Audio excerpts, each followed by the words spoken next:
खबर यह है कि रशिया ने, तास को मैं कोट कर रहा हूं जी, रशिया ने कहा है कि वो इंडिया और ब्राजील के लिए, भारत और ब्राजील के लिए अक़वाम मुत्तहिदा की सिक्योरिटी काउंसिल की मुस्तकिल सीटें देने पर मुज़ाकरात के लिए तैयार है।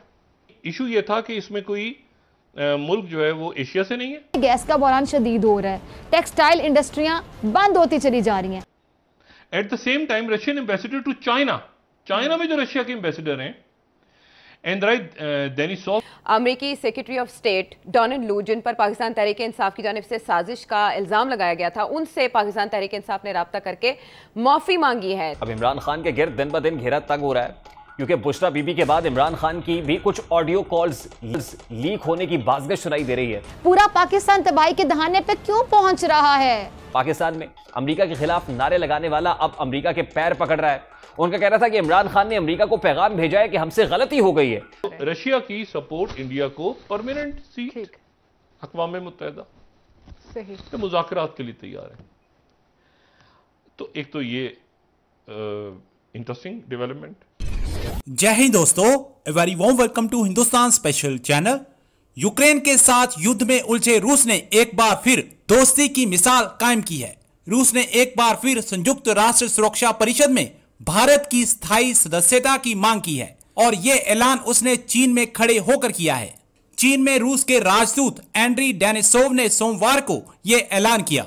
एंड्री डेनिसोव ने कहा कि रूस यूनाइटेड नेशन सिक्योरिटी काउंसिल में स्थायी सदस्यता के लिए भारत और ब्राजील की दावेदारी पर सहमत है, लेकिन वह इसके लिए जर्मनी और जापान को समर्थन नहीं देगा। बीजिंग में सोमवार को संयुक्त राष्ट्र विश्व शांति के मंच के पूर्ण सत्र का आयोजन हुआ।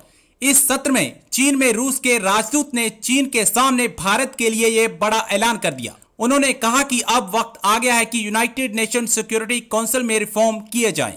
पाकिस्तानी मीडिया रूस के खुलकर भारत के लिए किए गए इस बड़े ऐलान से सख्ते में है और चर्चा कर रहा है कि रूस ने एक बार फिर भारत से दोस्ती का फर्ज निभा दिया है। खबर यह है कि रशिया ने, तास को मैं कोट कर रहा हूं जी, रशिया ने कहा है कि वो इंडिया और ब्राजील के लिए, भारत और ब्राजील के लिए अक़वाम मुत्तहिदा की सिक्योरिटी काउंसिल की मुस्तकिल सीटें देने पर मुज़ाकरात के लिए तैयार है।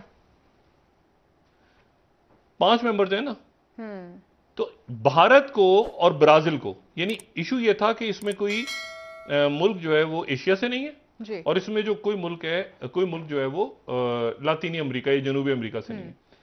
तो रशिया ने कहा है कि ब्राजील और इंडिया के ऊपर हम बात करने के लिए तैयार हैं अक़वाम मुत्तहिदा की सिक्योरिटी काउंसिल की मुस्तकिल नशिस्त के लिए। ठीक है, और उसके साथ ही इसी खबर का जो दूसरा हिस्सा है वो ये कह रहा है, at the same time Russian ambassador to China में जो रशिया के एम्बेसडर हैं, एंड्राई डेनिसोव, उन्होंने कहा है कि Russia was not ready to support giving permanent सीज टू जर्मनी एंड जापान। हम जर्मनी और जापान को वहां पर देने के लिए तैयार नहीं थे, लेकिन हम इंडिया और ब्राजील के ऊपर, हम जो ब्रिक्स के मेंबर्स हैं, तो हम इंडिया और ब्राजील के ऊपर बात करने के मुज़ाकरात के लिए हम बात करने को तैयार हैं। तो रशिया की सपोर्ट इंडिया को परमानेंट सीट अक़वाम मुत्तहिदा से मुज़ाकरात के लिए तैयार है। तो एक तो ये इंटरेस्टिंग डेवलपमेंट। अब इमरान खान के गिर्द दिन ब दिन घेरा तंग हो रहा है, क्योंकि बुशरा बीबी के बाद इमरान खान की भी कुछ ऑडियो कॉल्स लीक होने की बाज़गश सुनाई दे रही है। निजी टीवी से मुंसलिक सहाफ़ी अंसार अब्बासी के मुताबिक एजेंसीज के पास शायद ऐसी बहुत सी रिकॉर्डिंग्स मौजूद हैं और यही वजह थी कि इमरान खान के डिजिटल मीडिया के अहम रुकन अरसलान खालिद के घर अदम एतमाद की तहरीक की कामयाबी के बाद छापा भी मारा गया था, जिस पर तहरीक इंसाफ के रहनुमाओं ने काफ़ी तनकीद की थी। अंसार अब्बासी के मुताबिक ऐसी कई ऑडियोज एजेंसीज के पास मौजूद है जिनमें तहरीक इंसाफ के रहनुमा सोशल मीडिया के जरिए अपने मुखालिफिन के साथ फौज और फौज की आला क़यादत के खिलाफ प्रोपेगेंडा कर रहे हैं। एक मुबैना ऑडियो तो ऐसी भी है जिसमें इमरान खान अपनी वज़ारत उज़्मा के आखिरी दिनों में अपने प्रिंसिपल सेक्रेटरी आज़म खान को अमरीकी मरासले का हवाला देकर कुछ इस तरह कहते हैं कि let's play with it.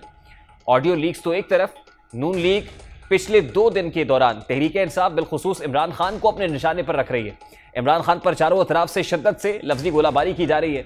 Ayaz Sadiq ने इमरान खान पर आर्टिकल 6 लगाने का कहा, तो वहीं ख्वाजा आसिफ की ट्वीट ने भी तहरीक-ए-इंसाफ की बैरूनी साजिश के बयानिए को शदीद धचका पहुंचाया है।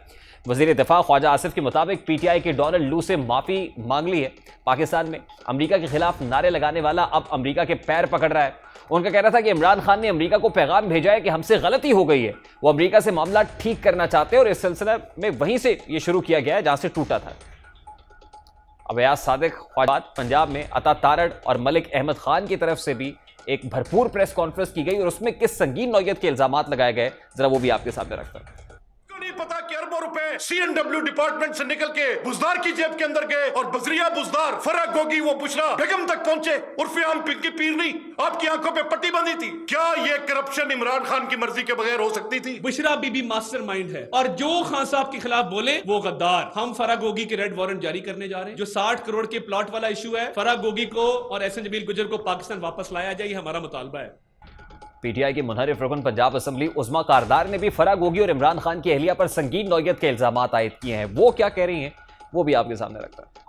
साहब ने तो ये व्हाइट कॉलर क्राइम किया है ना, खुद पीछे रहे हैं। इर्द गिर्द वाले अपने सारे लोग जो हैं उनको करप्शन पे लगा दिया। 70% वो पैसा जो इन लोगों ने बनाया वो बुशरा बीबी और खान साहब को जाता था बनी गाला, और 30% इनकी जेबों में जाता था। मुहतरमा बुशरा जो हैं वो रोज अपने मियाँ से कोई ना कोई नाजायज तरीके से कोई काम करवाने के लिए कोई ना कोई फाइल वो साइन करवाती थी, और ये बड़े हंस हंस के वाह वाह वाह मेरी बेगम तो बड़ी बुजुर्ग है, हंस हंस के उसमें साइन करते थे। पोस्टिंग और ट्रांसफर पे 10 लाख डेली इनके अकाउंट्स में जाता था। इमरान खान पर शिकंजा कसने के लिए हुकूमत न सिर्फ उनकी तकारीर में इदारों को निशाना बनाने और तोशा खाना के हवाले से इल्जामात का संजीदगी से जायजा ले रही है, बल्कि बुशरा बीबी और उनकी दोस्त फराग गोगी की करप्शन पर भी इमरान खान को गिरफ्तार किया जा सकता है। अमेरिकी secretary of state Donald Lu, जिन पर पाकिस्तान तहरीक इंसाफ की जानिब से साजिश का इल्जाम लगाया गया था, उनसे पाकिस्तान तहरीक इंसाफ ने राब्ता करके माफी मांगी है। सेठी साहब, आपको लगता है कोई बैकडोर डिप्लोमेसी चल रही होगी? ख्वाजा आसिफ ने इतने तयक्कुन के साथ ये बात कैसे कह दी कि उनके पास सबूत मौजूद हैं? देखिए, ये तो ख़बर अमेरिका में छपी थी, किसी पाकिस्तानी कॉरेस्पॉन्डेंट ने ये ख़बर दी थी, और मेरा ख्याल है अगर ये आपकी आईबी या इस हुकूमत जो है ये अगर अमेरिकनों से पूछना चाहे कि ऐसी कोई आपके साथ पेशकदमी हुई है तो बता देंगे। उनके लिए तो कोई सीक्रेट नहीं है। अगर किसी पाकिस्तानी ने ऑन बिहाफ ऑफ पीटीआई किसी जो प्रूव किया कि मैं पीटीआई का फ़लाना ओहदादार हूँ और मैंने आपसे बात करनी है, तो वो बात कर सकते हैं। वो तो डिप्लोमेट्स के साथ तो मिलते रहते हैं। और वहाँ जाके ये कहना कि लेट बायगॉन्स भी बायगॉन, जो होया और दो मिट्टी पाओ, बस हो गई बात, अब आगे चलें, हम तो चाहते हैं अच्छे तलक़ाती हों। अब जैसे आप हर रोज़ शहबाज शरीफ साहब कहते हैं कि जी हम तो अच्छे तलक़ाती चाहते हैं, मेरे अमेरिकन इंडिपेंडेंस डे के ऊपर भी उन्होंने अपनी स्पीच पे यही कहा कि we want good relations with America.